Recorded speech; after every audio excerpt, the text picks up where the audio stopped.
Hello out there, and today I'm introducing an experiment that I'm going to be working on over the next few weeks, and that is an experiment with D2.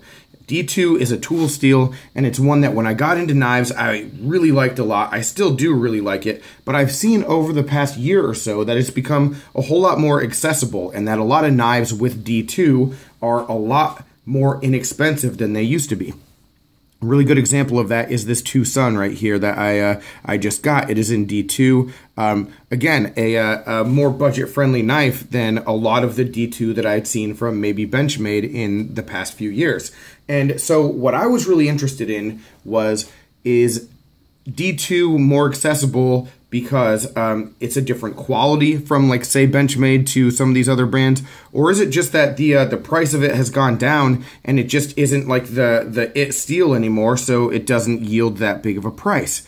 And so I really want to explore that, and I want to do that by basically cut testing with a whole bunch of different D2s from a bunch of different companies. And so that's what this experiment is going to be. There's going to be a total of, I think, 7 knives. 4 of them are in front of you. We'll just go through them real quick. Starting with this 2 Sun that, I just got in the previous video as a gift. This is going to be part of it.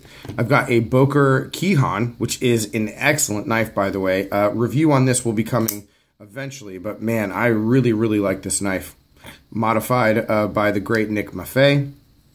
I've got this like Shirogorov sort of copy that says it's in D2. Really curious to see how this will hold up. And then, of course, a Benchmade Mini Griptilian in D2 as well. Now, the 5th knife that I'm going to be adding into this is another steel will Modus. So that is on the way to me now. So that will be part of the test. And then 2 more knives will be part of a test that aren't mine. And I had to get someone else involved because in any kind of experiment, you want to eliminate as many variables as possible. And a big variable for me is just the ability to get the same quality of cutting edge on the knife to begin with. And that's why I don't do very many like cut test comparisons, because I'm not a very good sharpener. I don't have the best tools, the most high-end, knife sharpening setup, and my ability with the tools that I do have is limited. I can get a functional edge on a knife, and it's good enough for EDC, and that's really all I usually need. But for a test like this, I would want something just a little bit more refined, and so I contacted the one and only Jeff Jewell, an excellent sharpener, and he is going to be getting involved with this with me. So these 4 knives plus the steel will Modus are going to go to him, and he's going to sharpen them up. He's also going to sharpen 2 other knives, a Browse Blades Bionic, I believe, and an Ontario Rat Model 1 in D2. So at the end of the day, we'll have 7 different D2s from 7 different companies, and I'll be able to test them all with basically the same starting edge. Now, what's really cool about the whole sharpening thing from Jeff is that freehand sharpening the way that he does, he'll have the opportunity to really see and feel a difference if there is one in the steel throughout the sharpening process. So I'm going to link to his channel down below. Check him out, one, because he makes some really cool sharpening content and has a pretty good knife collection too.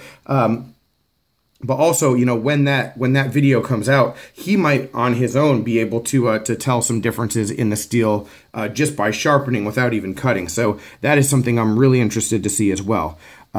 So what we'll have at the end of the day then is I'll have 7 knives that I'll be testing against each other just to see how they do. And again, it's not going to be something conclusive because, different grinds, different aspects of the blade, sure, but I am really curious to see if like the quality of the heat treat and all that kind of stuff does play an impact on the way that the knives perform, and if it will be noticeable, from say one brand to another.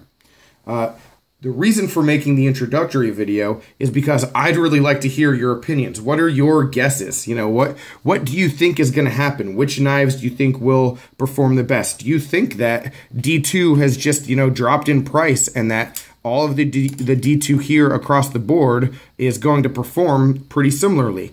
Do you think that maybe this one right here, since it is sort of a copy and, pretty close to being counterfeit in my opinion, do you think this is even D2? And will I be able to figure that out? You know, those are the kind of questions that I have, and hopefully, you know, you guys have some kind of opinion and some kind of initial take that after I do all the testing, we can come back and revisit. So that's really all, guys. Just wanted to introduce the idea. I do also want to say that I brought this up to my buddy Stasa23 and suggested it in one of his videos that he do something like this. And I figured he would be a good one to do it because he has a really good sharpening ability too and a very good collection to choose from. I hope, and I'm going to contact him about this, but I hope that he does something as well, and then we can sort of compare our results because it would be really neat to see how this really works.